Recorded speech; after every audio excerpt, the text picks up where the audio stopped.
Hidup ini sebenarnya tidak susah. Hidup ini sebenarnya tidak payah. Hidup ini tidak sulit. Hidup ini tidak sakit. Yang susah, yang payah itu adalah mendengarkan komen orang. Betul tak betul? Banyak yang mengaku betul. Zaman dulu, kalau kita duduk di rumah, kita kunci pagar, kita kunci pintu, kita kunci tingkap, kita kunci rumah, kita tak dengar komen orang. Zaman sekarang, kita kunci pagar, kita kunci bilik, kita kunci tingkap, kita kunci pintu, kita kunci rumah, kita duduk di rumah, kita tetap di komen orang. Di mana? FB, Instagram, YouTube, TikTok paling banyak. Maka yang paling tenang adalah kalau kita tidak mendengarkan cakap orang. Cakap orang ini 1000 orang 2000 cakapnya. Cakapnya lebih banyak daripada mulutnya. Maka yang paling tenang adalah betul kata Allah, betul kata Rasulullah, betul kata ulama. Sir ala barakatillah. Bismillahi tawakkaltu ala Allah. La haula wa la quwata illa billah.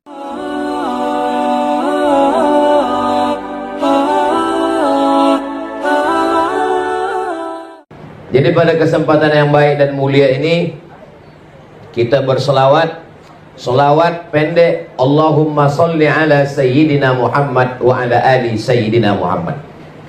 Lain kepala, lain isinya, lain padang, lain belalang, lain lubuk, lain ikannya, lain kepala manusia, lain ya cara dia buat selawat. Maghribi lain bunyi selawat, Sudan saya dengar lain bunyi selawat, di Mesir pun dengan irama yang orang Melayu pun dengan lagu-lagu nagam dia. Maka ini semua adalah tradisi. Nabi tidak pernah melarang. Begitu juga dengan azan. Azan ada lagunya.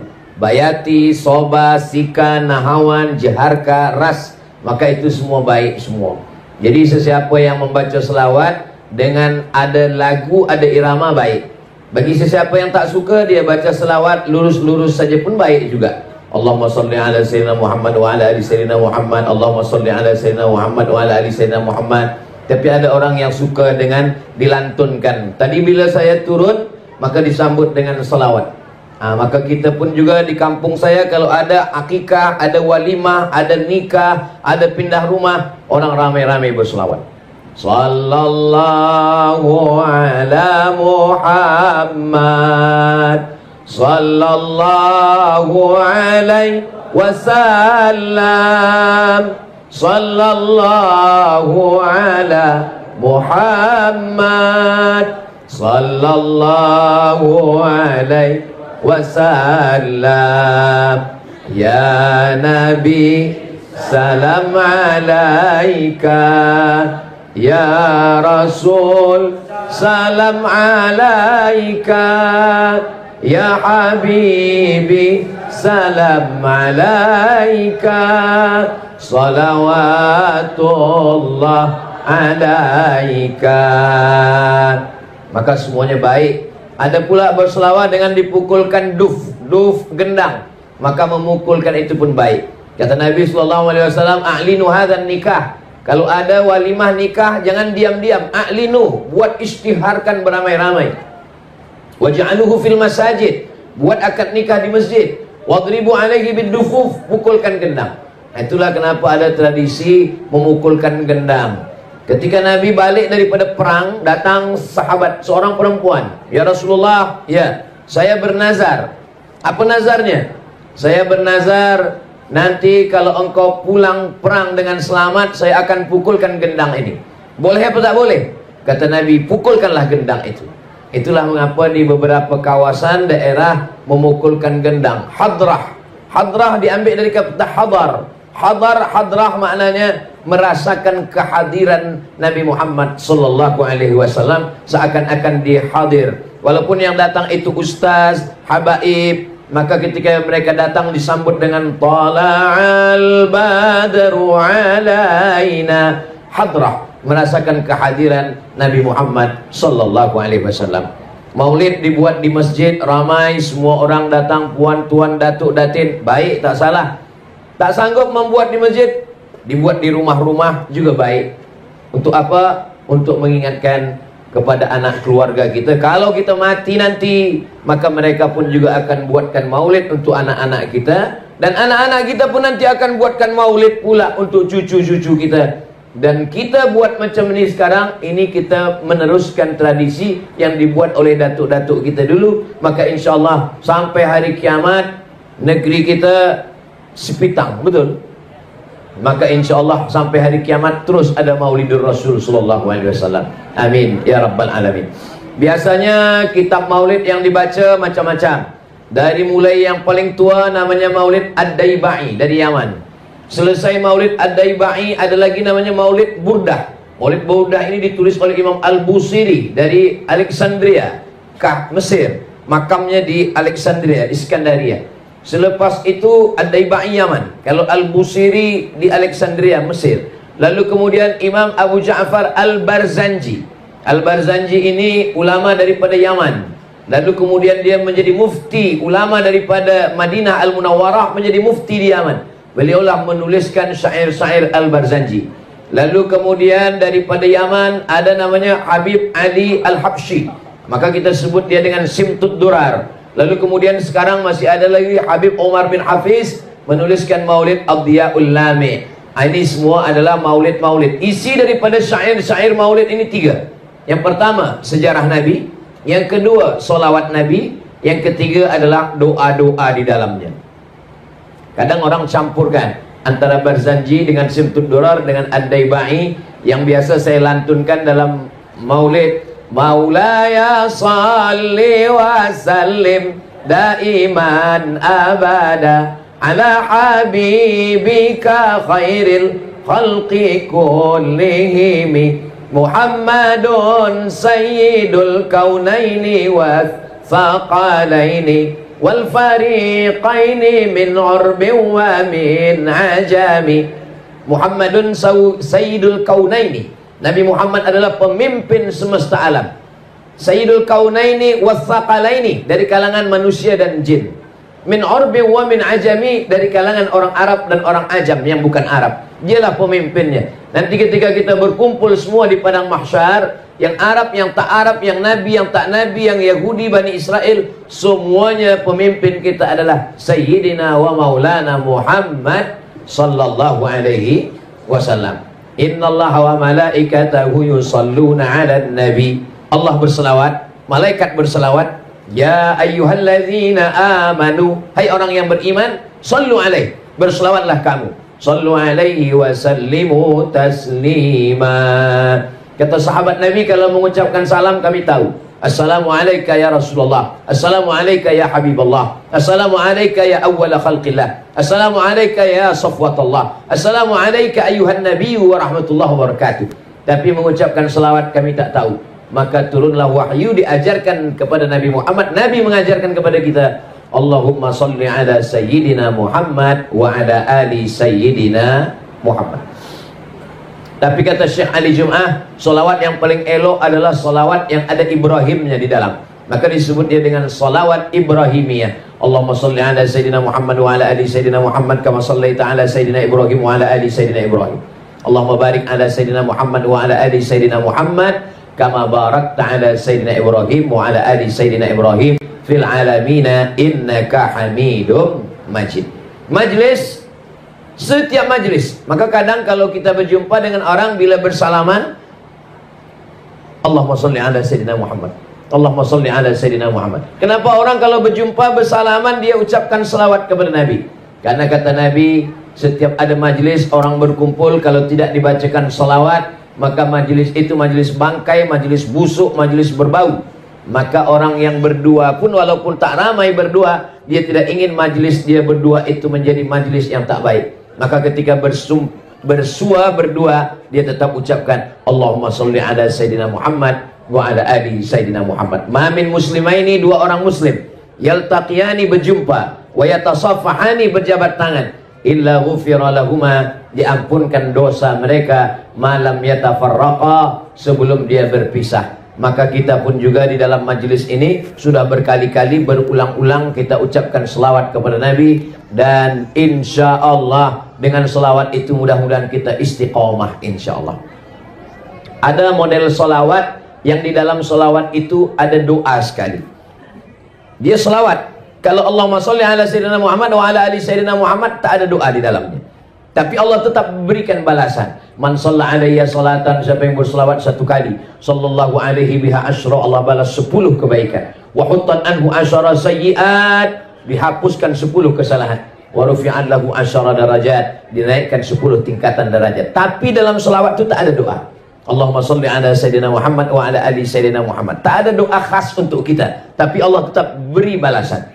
Nah, ada dalam sholawat itu ada doanya sekali. Itu yang selalu juga kita baca dalam program-program tahlil, dalam takziah orang meninggal, dalam walimah, dalam acara nikah. Allahumma sholli ala sayyidina Muhammad wa ala ali sayyidina Muhammadin salatan tunjina biha min jami'il ahwali wal afat wa taqdilana biha jami'al hajat wa tutahhiruna biha min jami'is sayyiat wa tarfa'una biha indaka 'alad darajat wa tuballighuna biha aqsal ghayat min jami'il khairat fil hayati wa ba'dal mamat innaka sami'un qaribun mujibud da'wat wa ya qadiyal hajat. Ini afdal, baik semuanya.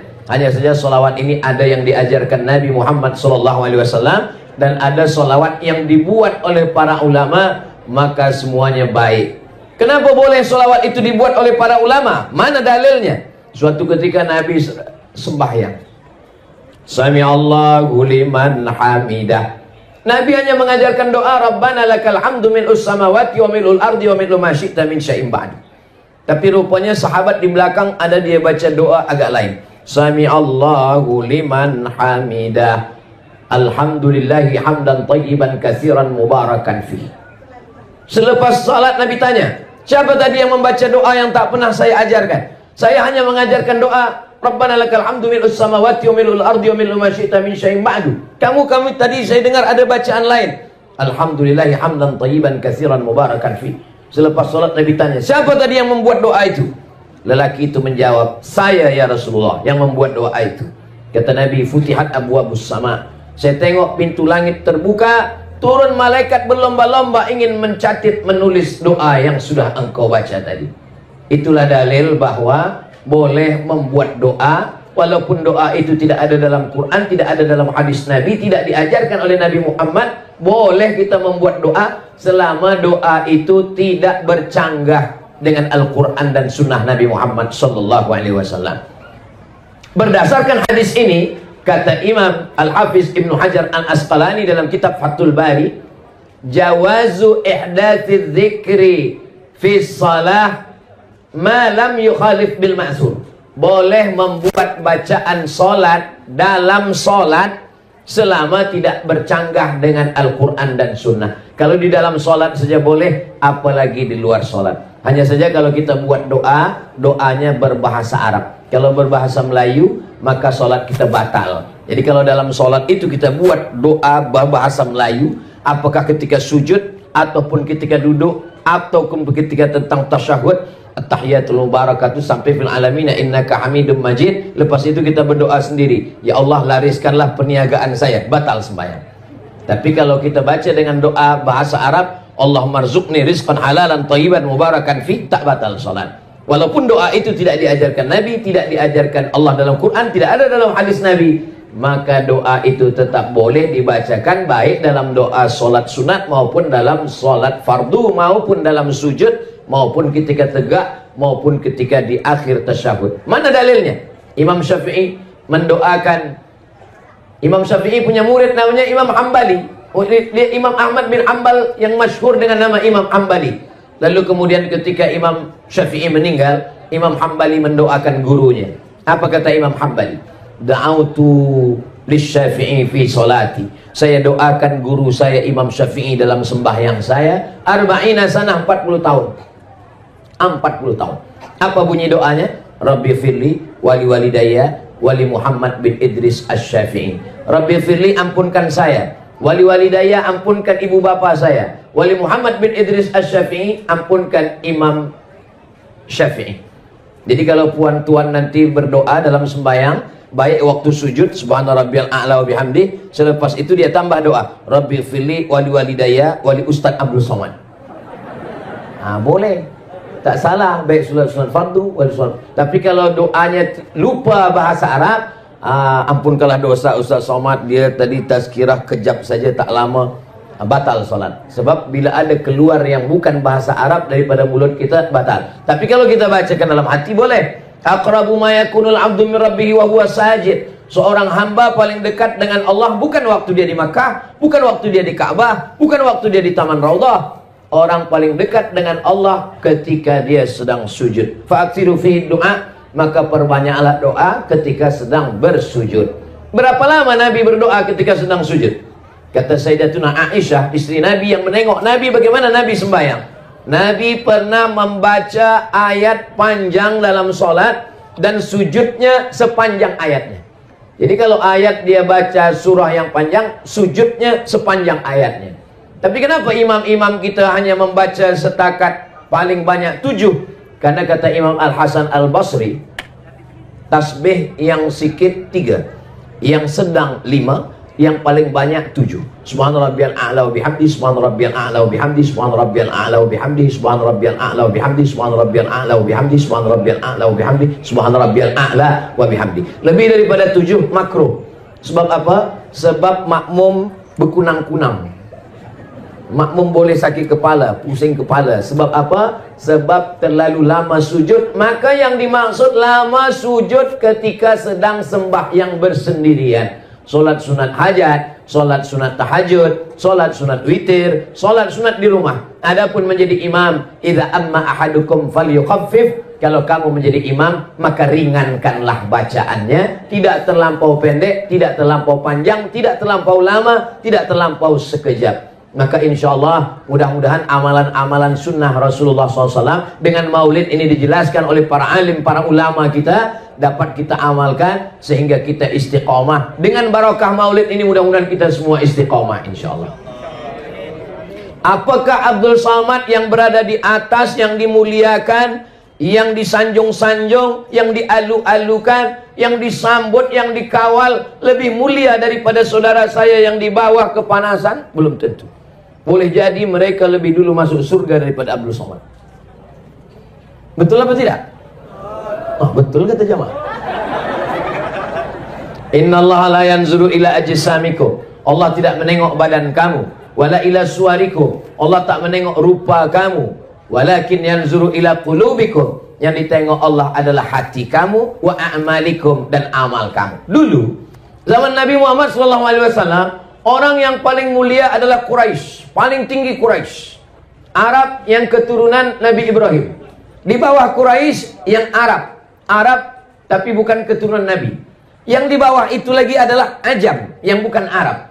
Yang paling bawah sekali adalah yang berkulit hitam dari Afrika.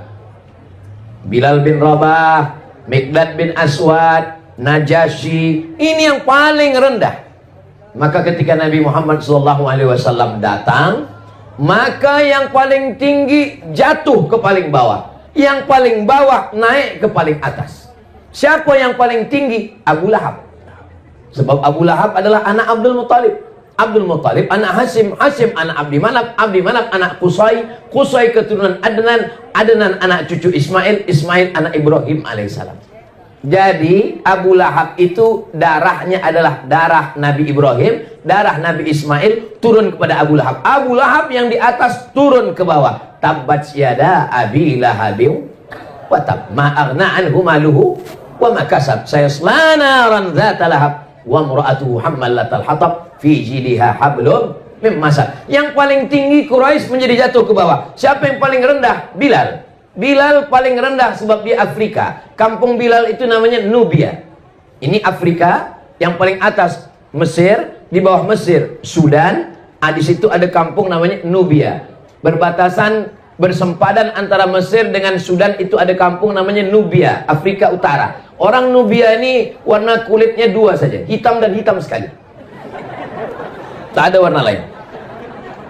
Bilal bin Rabah yang paling bawah, paling rendah, miskin, hitam, budak, hamba sahaya, tak ada apa-apa. Tapi Bilal diangkat Allah menjadi paling atas. Bila Nabi mengangkat Bilal? Waktu Fathu Makkah, pembebasan kota Makkah, tahun 8 Hijrah, Nabi membersihkan Ka'bah, 360 patung berhala dari batu, dari besi, dari kaca, dari emas, dari perak, semuanya dihancurkan. Lalu kemudian tibalah masanya, siapa yang akan naik ke atas Ka'bah mengumandangkan azan?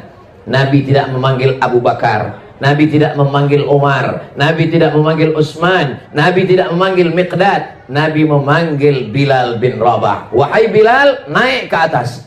Bilal yang selama ini paling rendah, hitam, susah, miskin, budak, hamba saya. Bilal naik ke atas, dia yang mengumandangkan azan. Allahu Akbar, Allahu Akbar. Apa kata orang kafir musyrik jahiliyah di Makkah waktu itu? Alhamdulillah ayah saya dah mati sehingga tidak menengok burung gagak hitam ini naik ke atas Ka'bah.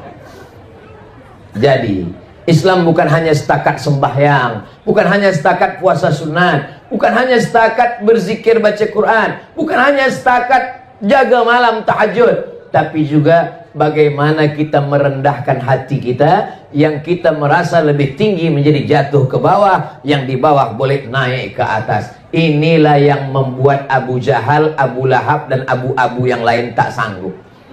Karena mereka untuk duduk bersama dengan Bilal ini merasa berat. Bilal yang susah, Bilal yang hitam, Bilal yang budak kami. Kenapa kami boleh satu majlis dengan Bilal? Nabi Muhammad SAW ingin mengangkat darjah manusia. Manusia ini sama di hadapan Allah Subhanahu wa taala. La fadla bainal Arabi wal Ajam.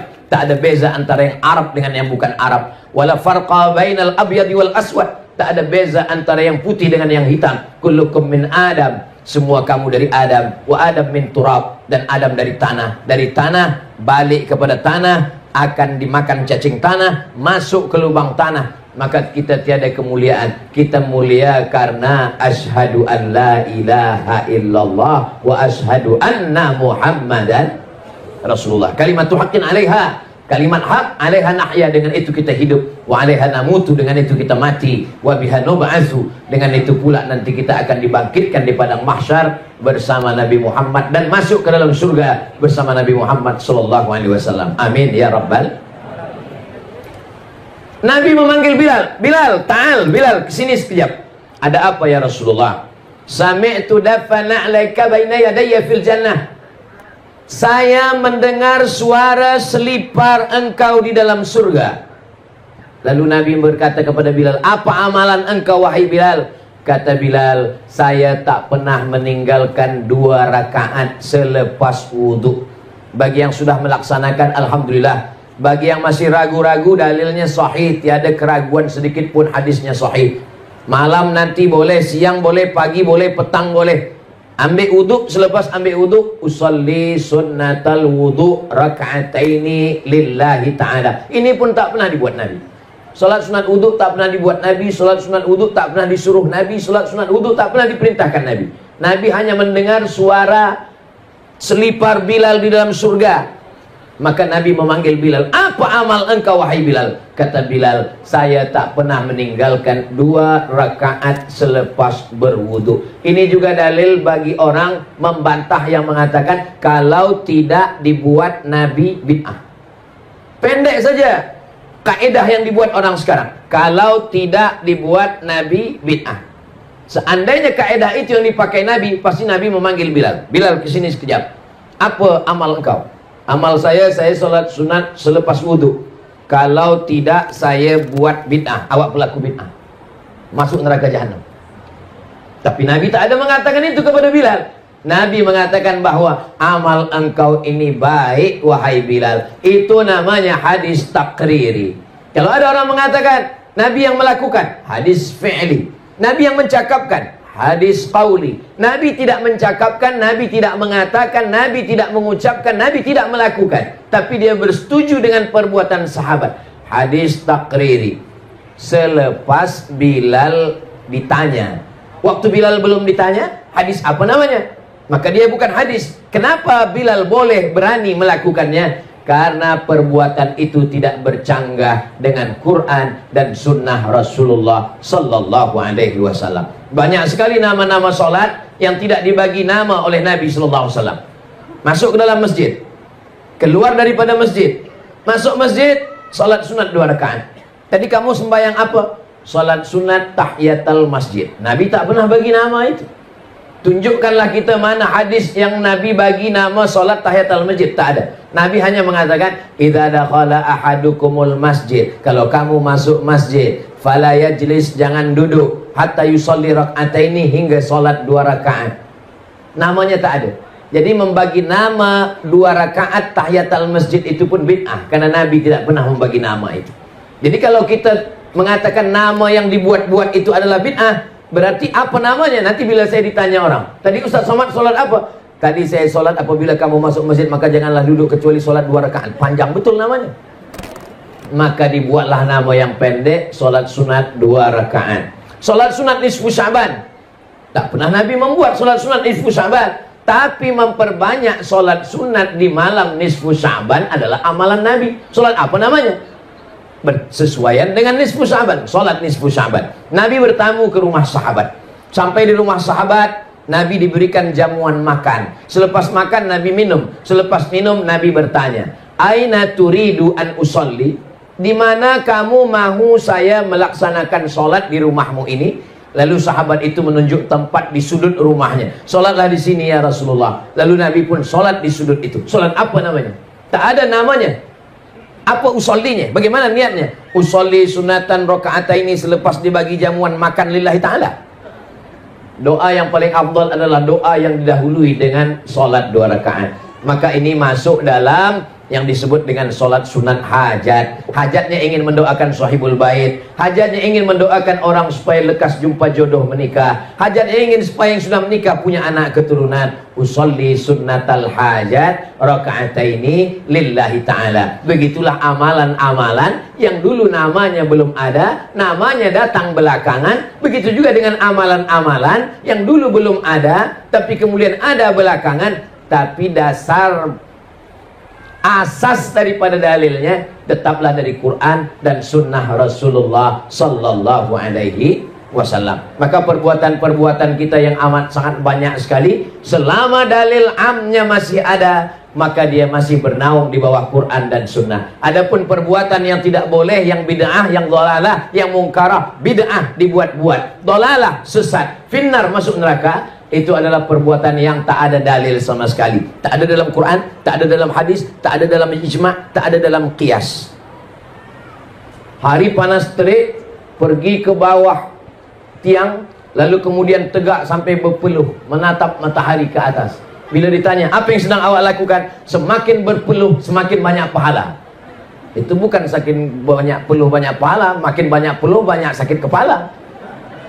Maka ini bukan perbuatan yang baik. Karena tidak ada dalam Quran, tidak ada dalam sunnah, tidak ada dalam hadis, tidak ada dalam ijma', tidak ada dalam qiyas, tidak ada tuntunan dari Allah dan dari Rasulullah sallallahu alaihi wasallam. Adapun bahagia dengan lahirnya Nabi Muhammad sallallahu alaihi wasallam, rasa bahagia dengan lahirnya Nabi, Nabi pun bahagia dengan lahir dirinya. Mana contohnya? Nabi beribadah pada hari Isnin. Kenapa engkau berpuasa hari Isnin ya Rasulullah? Dzaka yauma wulidtu, hari Isnin aku dilahirkan. Itulah dasar kita berbahagia pada bulan Rabiul Awal, dan tidak hanya pada Rabiul Awal, pada setiap hari Isnin pun kita berbahagia. Kenapa? Karena hari Isnin kelahiran Nabi Muhammad SAW. Nampaknya puan berbahagia betul hari Isnin ini. Iya Ustaz Abdul Somad. Kenapa puan berbahagia? Setiap hari Isnin inilah suami saya bagi belanja lebih sikit.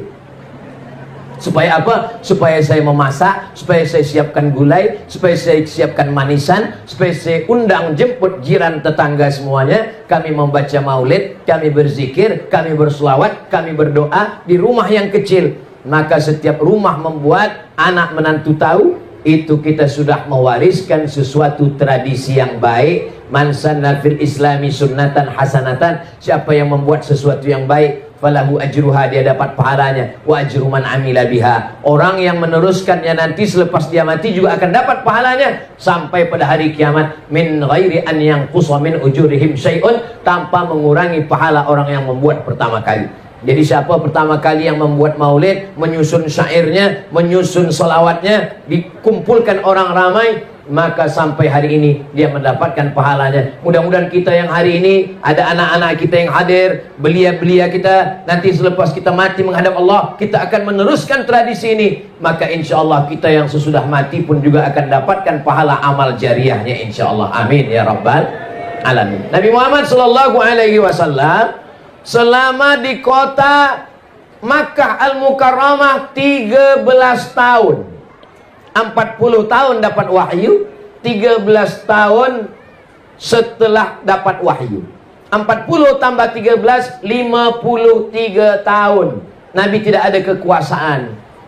Dia sembahyang di samping Ka'bah. Datang Abu Jahal, Abu Lahab mencekik, menyungkup kepala dia dengan kain. Mereka siramkan dengan kotoran. Itulah kenapa tidak ada solat fardu di masjid selama di kota Makkah.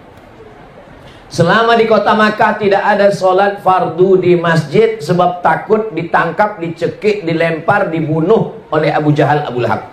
Jadi kalau ada di Sepitang ini ada orang Sepitang yang tak pernah ke masjid, berarti dia takut dicekik Abu Jahal, Abu Lahab.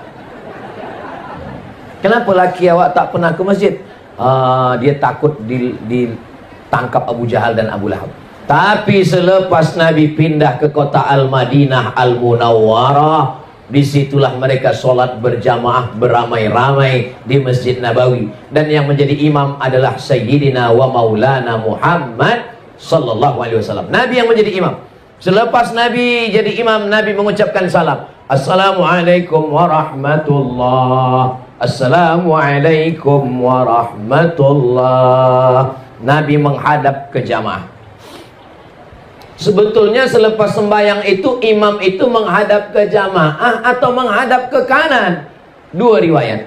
Riwayat yang mengatakan menghadap ke kanan, bahwa jamaah meminta sebelah kanan Nabi. Sebab ketika Nabi menghadap ke hadapan, yang paling afdal jamaah sebelah kanan. Selepas sembahyang Nabi menghadap ke jamaah, maka yang afdal adalah jamaah sebelah kanan. Itulah dalil pertama kalau lepas sembahyang imam menghadap ke kanan. Karena jamaah ingin mendapatkan barokah sebelah kanan. Tapi riwayat yang kedua, Nabi menghadap ke jamaah. Di Sepitang imam menghadap ke kanan atau ke jamaah?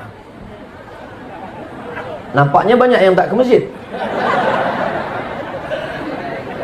Nabi menghadap ke jamaah, itu adalah riwayat yang kedua. Sebab Nabi selepas dia sembahyang, dia menghadap ke jamaah, dia nak cek satu-satu. Aina fulan, asyahidun fulan, asyahidun fulan, asyahidun fulan, mana si fulan, mana si fulan, mana si fulan. Kenapa tidak datang solat berjamaah? Sekarang banyak saya tengok imam, selepas sembahyang dia menghadap ke jamaah, tapi mata dia menunduk. Sebab dia pun takut dengan jamaah. Kalau saya jadi imam, saya selepas sembahyang tak pernah saya menghadap ke jamaah. Kenapa? Sebab saya tak ada kuasa nak menanya mana si fulan, mana si fulan, kenapa tak datang. Maka saya kalau jadi imam, selepas saya sembahyang saya hadap ke kanan, berzikir. Nabi SAW menghadap itu karena dia ada kekuasaan, memakai kekuasaan untuk mendatangkan orang solat berjamaah. Siapa yang tak berjamaah ke masjid, apa kata Nabi? La uharriqanna alaihim buyutahum layan tahiyanna. Siapa yang sembahyang di rumah, siapa yang tak sembahyang ke masjid, jangan ulang lagi. Layan tahiyanna, jangan ulang lagi. Layan tahiyanna, stop. La uharriqanna alaihim buyutahum. Saya akan membakar rumah mereka yang tak datang solat berjamaah. Tapi dalam sejarah tidak pernah ada satupun rumah yang dibakar oleh Nabi Muhammad SAW. Itu namanya hadis targhib wa tarhib. Targhib artinya bagi motivasi semangat, tarhib artinya ancaman. Nabi hanya setakat mengancam saja, bukan Nabi membakar. Nah, jadi saya tidak juga ingin tazkirah saya ini nanti di-cut, dipotong. Tolong kalau dengar tazkirah Ustaz Somad, tonton dari awal sampai akhir. Jangan tonton yang 1 menit di TikTok. Bakar! Habis lepas itu, habis rumah di Sepitang kena bakar semua. Nah, bukan itu maksudnya. Nabi SAW itu adalah memberikan tarhib, ancaman. Tapi Nabi tidak pernah membakar rumah orang yang tidak sholat berjamaah.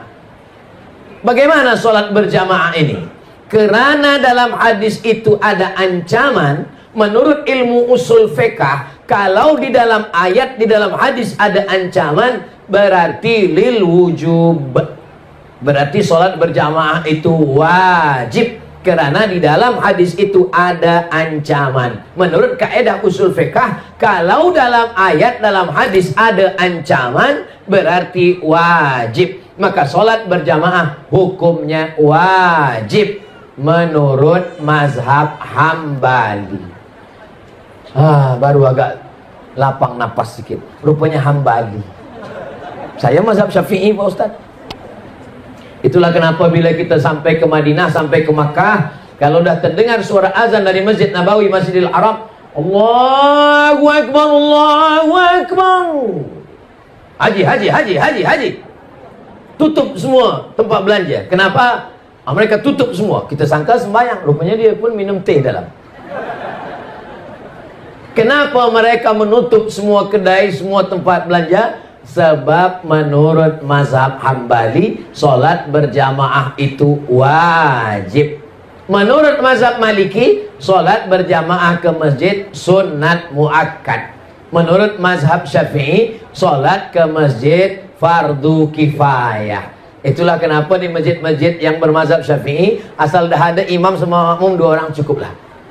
Awak tak ke masjid? Fardu kifayah.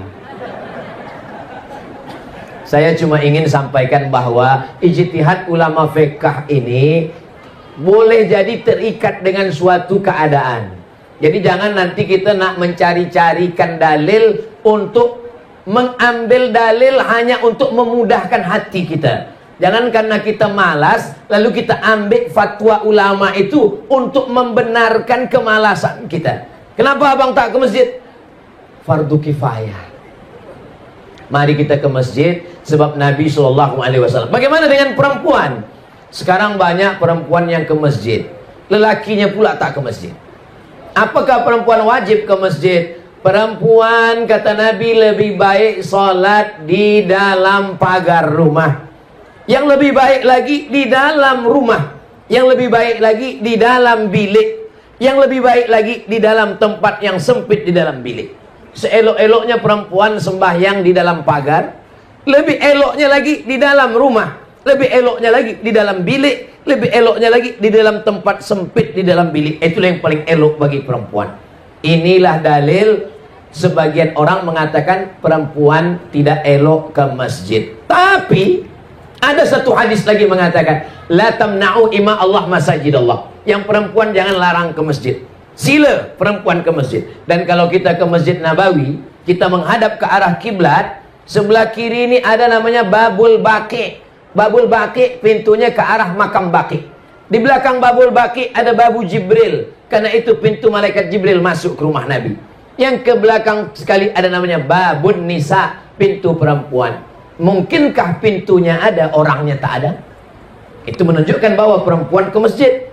Lalu bagaimana menyelesaikan masalah ikhtilaf antara hadis ini? Maka kata ulama, kalau menimbulkan fitnah di Palestina sekarang, di Gaza, menimbulkan fitnah, perempuan boleh ditangkap oleh tentera Israel, maka perempuan lebih baik dalam bilik, dalam rumah. Tapi di Sipitang ini ada tentera Israel? Tak ada. Maka perempuan ke masjid elok, baik ke masjid. Tapi perempuan kalau ke masjid menutup aurat, pakaiannya tertutup semua. Perempuan kalau ke masjid jangan guna minyak wangi parfum yang melampau berlebih-lebih. Saking kan wanginya sampai baunya ke imam, hilang ayat imam. Berputar-putar wala ana abidu ma'abadtum wala antum abiduna ma'abud. Hilang simpang lakum dinukum waliyadi. Nah, itu tak boleh. Selama dia di masjid, biasanya di masjid ada tempat perempuan, ada tempat lelaki, ada satir, ada kain. Kalau dia di balik kain itu, dia jangan tertawa, terbahak, terkikik hingga jamaah lelaki pengsan mendengar ketawa dia. Selama dia di masjid, dia tidak ghibah menceritakan aib orang lain. Dia berzikir, bertasbih, bertahmid. Apalagi kalau dah terbiasa dengan maulid, banyak berselawat. Allahumma salli ala sayyidina Muhammad wa ala ali sayyidina Muhammad. Datang kawan dia bercerita, macam mana laki si fulan, anak si fulan, nanti si fulan. Allahumma salli ala sayyidina Muhammad wa ala ali sayyidina Muhammad. Kalau ini boleh dijaga, perempuan elok ke masjid. Tapi kalau tidak mampu menjaganya, maka perempuan lebih elok di dalam bilik, lebih elok di dalam rumah, lebih elok di dalam tempat yang sempit supaya tidak menimbulkan fitnah. Jadi sebenarnya Nabi SAW sudah ajarkan ajaran yang Masya Allah Tabarakallah. Setiap tempat sujud Nabi itu dijadikan sahabat sebagai masjid. Nabi ketika hijrah dari kota Makkah sampai ke Madinah, sebelum Madinah dia berhenti sejenak selama 4 malam. Hari Isnin dia sampai, malam Selasa, malam Rabu, malam Khamis, malam Jumat. Kebetulan ini hari Jumat. Malam Selasa, malam Rabu, malam Khamis, malam Jumat. 4 malam dia di Quba. Satu masjid terbina, itulah dia Masjid Quba. Selesai dari Masjid Quba, Nabi hari Jumat menuju ke kota Al-Madinah Al-Munawwarah. Hari Jumat. Hari ini hari Jumat. Hari Jumat Nabi bertolak dari Quba ke Madinah. Dan ketika di tengah jalan masuk waktu Jumat, Nabi sholat Jumat. Tempat Nabi sujud sholat Jumat tidak di masjid, di tanah lapang, di padang. Nabi sholat Jumat. Tempat Nabi sujud di padang itu dibenalah masjid oleh Umar bin Abdul Aziz. Nama masjid itu namanya Masjid Al-Jumu'ah. Panjang umur, sehat badan. Dari Quba ke Madinah, mudah-mudahan kita boleh singgah di Masjid Al-Jumu'ah insyaallah. Tapi pengalaman saya membawa jamaah umrah, jarang jamaah bertanya di mana Masjid Al-Jumu'ah Ustaz. Ada beberapa jamaah lah yang tanya mana Masjid Al-Jumu'ah. Yang banyak tanya di mana jual tempat celak Ustaz. Tak salah, pakai celak pun sunnah juga. Ismit namanya. Ada batu hitam ismit yang dipakai oleh Nabi SAW untuk menjaga mata. Ini menjaga mata. Menjaga mata. Jadi ismitnya elok jaga mata. Iya. Saya dah belikan 3 Ustaz supaya menjaga mata suami saya, supaya tak menengok istri orang lain. Ismit ini adalah yang dipakai sekarang, yang dipakai untuk celak mata supaya menjaga mata. Maka Allah Subhanahu wa taala menceritakan ini semua melalui lisan Nabi Muhammad sallallahu alaihi wasallam supaya apa? Supaya kita ambil iktibar pelajaran. Di bulan Maulid itu diceritakan semua kepada jamaah supaya jamaah ambil. Tapi saya tidak mampu untuk menceritakan tentang Nabi 63 tahun dalam 60 menit. Siapalah Tuan Guru Ustadz Habib yang boleh menceritakan hidup Nabi 63 tahun dalam 60 menit? Kalau ada orang yang mengatakan saya boleh menceritakan 63 tahun dalam 60 menit, bahasa Arabnya mustahilun. Makanya siapapun yang bagi tazkirah maulid, datang duduk dengar. Di surau, di masjid, di musola, di rumah, di bilik, di office, datang saja. Sebab maulid tentang ini boleh jadi tak diceritakan ini, maulid yang ini tak diceritakan ini. Dan kalau ada maulid yang diceritakan secara berulang, itu menguatkan hati dan akal fikiran kita, supaya kita lebih cinta. Hafal kaji kerana diulang, pasal jalan kerana dilalui. Begitu pepatah orang Melayu. Hafal kaji itu karena selalu diulang. Pasal jalan, ini jalan ke sawah, jalan ke kebun kita. Kalau dia selalu kita lalui, dia pasal sampai tak tumbuh lagi rumput, maka insya Allah begitu juga lah dengan maulid itu. Kita datang, kita dengar, kita duduk, kita berzikir, kita beristighfar, kita berdoa, kita berselawat. Mudah-mudahan mendapatkan barokah maulid Nabi Muhammad sallallahu alaihi wasallam. Lalu kemudian Nabi Muhammad sallallahu alaihi wasallam tahun yang kedua itu perang bernama Perang Badar. Dari kota Madinah ke Badar itu 150 km. Dari kota Madinah ke Badar, Nabi naik kuda. Berapa umur Nabi ketika dia perang Badar? Kita kira sama-sama. Nabi dapat wahyu umur 40. Di kota Makkah berdakwah 13 tahun. 40 13 53. Perang Badar tahun kedua 40 13 2 55 tahun. Nabi umur 55 tahun naik kuda 150 km. Umur 55 tahun.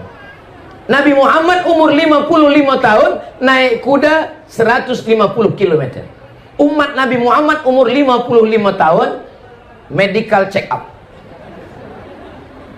Kalau kebetulan yang saya sebut ini sama nasibnya macam tazkirah saya, jangan tersinggung. kunci mendengar tazkirah pengajian itu satu saja, jangan tersinggung. Sebab beberapa jamaah tersinggung balik meninggal. Saya bukan berarti saya sehat, enggak. Saya pun ada juga sakit-sakit. Saya banyak jamaah tanya, saya tengok ustaz ini sehat saja. Saya bilang saya sehat sebab saya tak pernah ke hospital. Kalau kita ke hospital, dia medical check up, pasti dia katakan sakit.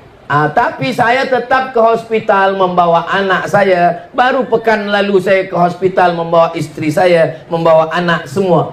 Jangan tambah rukun iman kita menjadi 7. Antu'mina billah wa malaikatihi wa kutubihi wa rusulihi wal yaumil akhir wa bil qadri khairihi wa syarrihi wa hospitalihi. Tapi kita tetap ikhtiar berusaha ke hospital. Saya tetap ada sahabat dokter. Saya tetap bertanya mana baik, mana tak baik, mana elok, mana tak elok. Tapi jangan kita rosakkan pikiran kita, rosak tauhid kita. Kita makan yang elok-elok, kita minum yang elok-elok. Kulu, makanlah. Washrabu, minumlah. Ini banyak orang sekarang, duit banyak, makanan banyak, tapi tak makan sama sekali. Nak dikasih makan kambing, kolesterol. Nak minum teh tarik, diabetes, gula darah. Tahan ini, tahan ini, tahan ini, datang malaikat maut, mati. Allah tidak larang kita makan. Kulu, makanlah. Washrabu, minumlah. Yang tak boleh, wala tusrifu, jangan berlebih-lebihan.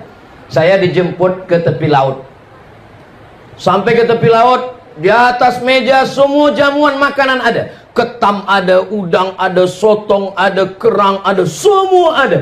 Yang di samping itu saya tengok ada tentera, ada polis, ada ketua wilayah, ada semua ada. Saya tengok semua, tak ada satu pun yang makan. Kata saya, kenapa tuan-tuan takut nak makan? Saya ajarkan doanya. Bismillahilladzi la yadurru ma'asmihi syai'un fil ardi wala fis sama. Ku sebut nama Allah. Kalau sudah ku sebut nama Allah, satu pun tak ada yang boleh mendatangkan mudarat, baik di bumi maupun di langit. Ketam ni kan di bumi, ya dia tak boleh mudarat. Burung ni di langit, ya dia pun tak boleh mudarat. Jadi kita makan ustaz, makan. Nanti bila saya sakit, saya tak tahu. Kita ini hanya ikhtiar dan usaha. Semuanya kita balikkan kepada Allah. Bismillahirrahmanirrahim. La haula wala quwata. Saya kalau terlampau takut, kalau terlampau mendengar cakap orang, saya tak akan sampai ke Sipitang ini. Ustaz nak ke mana? Saya nak pergi ke Malaysia. Malaysia di mana? Malaysianya nanti ke Sabah, ke Sarawak. Dari Pekanbaru Riau, transit di KLIA. Dari KLIA terbang ke Kota Kinabalu. Dari Kota Kinabalu terus sekarang Sipitang. Nanti terus lagi. Esok sampai ke Bintulu. Nanti lalu kemudian Sibu. Dari Sibu baru balik. Kalau didengarkan cakap orang, oh jauhnya. Belum lagi kita berjalan, kita dah mati duluan. Hidup ini sebenarnya tidak susah. Hidup ini sebenarnya tidak payah. Hidup ini tidak sulit. Hidup ini tidak sakit. Yang susah, yang payah itu adalah mendengarkan komen orang. Betul tak betul? Banyak yang mengaku betul. Zaman dulu, kalau kita duduk di rumah, kita kunci pagar, kita kunci pintu, kita kunci tingkap, kita kunci rumah, kita tak dengar komen orang. Zaman sekarang, kita kunci pagar, kita kunci bilik, kita kunci tingkap, kita kunci pintu, kita kunci rumah, kita duduk di rumah, kita tetap di komen orang. Di mana? FB, Instagram, YouTube, TikTok paling banyak. Maka yang paling tenang adalah kalau kita tidak mendengarkan cakap orang. Cakap orang ini 1000 orang 2000 cakapnya. Cakapnya lebih banyak daripada mulutnya. Maka yang paling tenang adalah betul kata Allah, betul kata Rasulullah, betul kata ulama, sir ala barakatillah. Bismillah tawakkaltu ala Allah, la haula wala quwata illa billah. Saya nak masuk hutan. Saya dalam program 6 bulan sekali masuk ke hutan. Saya dengar kabar Ustaz nak masuk ke hutan. Iya. Oh, hutan ni banyak hantu Ustaz. Nanti bila Ustaz masuk ke dalam hutan, orang hutan ni nanti bagi Ustaz jampi-jampi, Ustaz kena racun, Ustaz nanti ditangkap harimau. Ustaz, saya dah balik 10 tahun masuk hutan sampai sekarang. Harimau pun tak ada selera nak makan. Yang penting kita berdakwah karena Allah Subhanahu wa taala. Masalah cakap orang jangan kita hiraukan. Maka Inna a'tainakal. Aku, kata Allah Ta'ala, sudah bagi kamu nikmat yang besar. Inna a'tainakal kautsar. Bagaimana membalas nikmat Allah? Dua. Fasalli li rabbika wanhar. Dua. Cara membalas nikmat Allah yang pertama, fasalli, sembahyang. Tegak, rukuk, sujud, duduk, sujud, tasyahud, salam, zikir, doa. Fasalli li rabbika wanhar. Wanhar, berkurban. Duit, beli kambing, beli lembu, berkurban. Fasalli li rabbika wanhar. Adapun musuh engkau, orang yang mengolok engkau, orang yang mengejek engkau, inna syani'aka huwal abtar. Makanya kalau puan-tuan, ada jiran, kawan, sahabat, tetangga selalu mengejek, selalu mengolok, jangan lawan. Bacakan aja ayatnya. Inna syani'aka huwal abtar. Kalau kita baca ayat ini, sebenarnya bunyi ayat ini macam-macam tak sesuai. Mana boleh Ustaz sebut ayat Quran tak sesuai? Bunyi ayat ini mestinya begini. Inna a'tainakal kautsar. Kami sudah bagi nikmat besar pada engkau. Fasalli li rabbika wanhar. Balaslah nikmat ini dengan sembahyang dan berkurban. Inna syani'aka huwal abtar. Musuh engkau mestilah engkau maafkan. Tapi ayatnya tidak begitu bunyinya. Inna a'tainakal kautsar. Kami berikan engkau nikmat yang besar. Fasalli li rabbika wanhar. Balas nikmat Allah dengan salat dan berkurban. Inna syani'aka huwal abtar. Musuh engkau jangan engkau pikirkan, serahkan kepada Allah Subhanahu wa taala. Kalau saya pikirkan haters yang attack, berapa kali akun FB hilang? Berapa kali akun-akun itu kena ban? Tapi kita tak fikirkan itu. Iya ke Ustaz Somad tak fikirkan komen-komen orang di Instagram, di YouTube, di TikTok semua? Saya baca, tapi tak saya pikirkan. Saya baca. Ada beberapa yang saya ingat. Ada beberapa komen yang saya ingat. Ustaz, jadikan aku yang kedua. Itu saya ingat sikit. Yang perlu kita pikirkan macam mana kita mati husnul khatimah. Amin. Yang perlu kita pikirkan macam mana selama di alam barzah ada amal yang mengalir. Amin. Yang perlu kita pikirkan macam mana bangkit di padang mahsyar kita termasuk yang dapat naungan aras. Amin. Yang kita pikirkan macam mana waktu meniti titian siratal mustaqim kita yang kencang macam kilat. Amin. Yang perlu kita pikirkan macam mana ketika nanti dihisab kita termasuk yang tidak kena hisab, terus saja masuk ke dalam syurga Allah Subhanahu wa taala. Bila jamaah si Pitang ini nanti masuk surga, amin. Semua jamaah si Pitang ini masuk surga, amin. Sampai di surga mereka bertanya kepada malaikat, malaikat, mana Ustaz Abdul Somad? Malaikat menjawab, Ustaz Abdul Somad dah lama tunggu di VVIP. Amin. Sebenarnya saya nak minta amin tu. Cuma cara saya begitu. Kadang doa kita untuk diri kita belum tentu makbul. Kenapa? Karena doa kita untuk diri kita. Tapi kalau doa orang lain untuk kita. Saya banyak jamaah bertanya, kami kawal Ustaz Somad, kami menemani Ustaz Somad, kami berkhidmat dengan Ustaz Somad saja, letih kami. Ustaz tazkirah lagi, bagi ceramah lagi, 1 hari 3 kali, pagi, siang, malam, macam makan ubat. Kenapa Ustaz sihat-sihat saja? Apa Ustaz makan? Saya makan roti canai. Apa Ustaz minum? Saya minum teh tarik. Kenapa Ustaz sihat? Saya yakin dan percaya saya sihat karena doa orang si Pitang. Karena mereka pasti semua berdoa, ya Allah panjangkan umur Ustaz Somad, sampaikan dia ke si Pitang ni ya Allah. Selepas dia sampai ke sini, selepas itu terserahlah ya Allah. Nak mati dia matilah. Selepas dari sini, orang Bintulu pula doakan saya, Ustaz Abdul Somad, sampaikan dia ke Bintulu. Selepas sampai Bintulu ni, aku serahkan dia pada engkau ya Allah. Selepas itu orang Sibu pula berdoa. Teruslah. Jadi Ustaz ni bila rehatnya? Pergi ke Sipitang, pergi ke Bintulu, pergi ke Sibu, nanti balik dari sini pergi ke Riau, balik dari Riau pergi lagi ke Palembang, Sumatera Selatan. Selepas itu pergi lagi. Bila Ustaz rehat? Rehatnya nanti bersama orang baik di surga Jannatul Firdaus. Ar-Rahah fil Jannah. Rahah itu nanti di surga. Banyak orang menyangka nanti nampaknya anak-anak nih kalau dia dah universiti kita agak rehat sikit. Rupanya makin universiti makin tak rehat. Nampaknya nanti kalau anak ni dah berkahwin, dah menikah, dah ada isteri, dah ada suami, kita agak rehat sikit. Rupanya selepas dia menikah, dia punya anak, anak dia pula dia letakkan di rumah kita. Nampaknya nanti kalau cucu kita nenek besar, kita dah rehat sikit. Rupanya makin banyak, makin tak rehat, makin bising, makin banyak, makin tak sempat mengaji, makin tak sempat tahajud, makin tak sempat duha, makin kena air kencing, makin banyak masalah. Jadi sebenarnya rehat kita ni bila? Nampaknya nanti kalau dah pencen rehat, rupanya pencen tak juga rehat. Kenapa? Sibuk pula nak menonton filem India dan Korea. Jadi sebenarnya rehat kita ni bila? Kita rehat nanti di surga bersama Rasulullah sallallahu alaihi wasallam. Laqad khalaqnal insana fi kabad. Kami jadikan manusia itu dalam hidup ini sulit, susah, payah. Tapi susahnya orang beriman menjadi pahala. Berpanas-panas, berjalan kaki, berpeluh keringat, tetes air mata dan darah. Semua yang datang dalam tazkirah Maulidur Rasul ini, yang datang dari pagi hinggalah ke siang, yang tak dapat tenda, yang tak dapat atap, yang tak dapat payung, yang kena panas, setiap tetes peluh keringatnya dibalas syafaat Nabi Muhammad sallallahu alaihi wasallam. Tadi saya mula pukul 9 lewat 9 suku, sekarang dah pukul 10 suku. Walaupun saya tak tengok jam saya, tapi terasa dari kaki ni, terasa dah 1 jam saya tegak berdiri.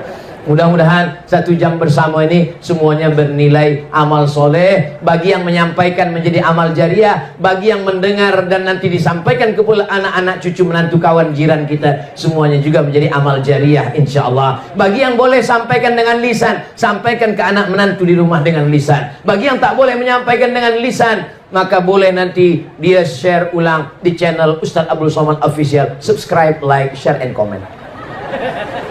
Jangan lupa selamatkan anak-anak kita, masukkan ke Ma'had Tahfiz Al-Quran. Ada ustaz kita dari Jordan, dari Jordania. Jangan lupa selamatkan anak kita, sebab kita semua akan ditanya. La tus'alunna yawma idzin 'anin naim. Semua nikmat akan ditanya. Kullukum ra'in. Setiap ayah, setiap bunda akan ditanya di hadapan Allah. Wa kullukum mas'ulun ar-ra'iyati. Tentang anak, tentang istri, sehelai rambutnya yang nampak akan ditanya. Maka pendidikan agama juga akan ditanya. Maka belikan kitab sejarah supaya anak kita tahu tentang Nabi Muhammad sallallahu alaihi wasallam. Di akhir majlis, mari kita sama berdoa kepada Allah. Mudah-mudahan kita semua istiqamah iman dan Islam. Anak-anak kita soleh dan solehah, keluarga kita sakinah, mawaddah, warahmah, si pitang baldatun thayyibatun wa rabbun ghafur, pemimpin kita adil dan amanah. Ala hadhihi niyah. Al-Fatihah.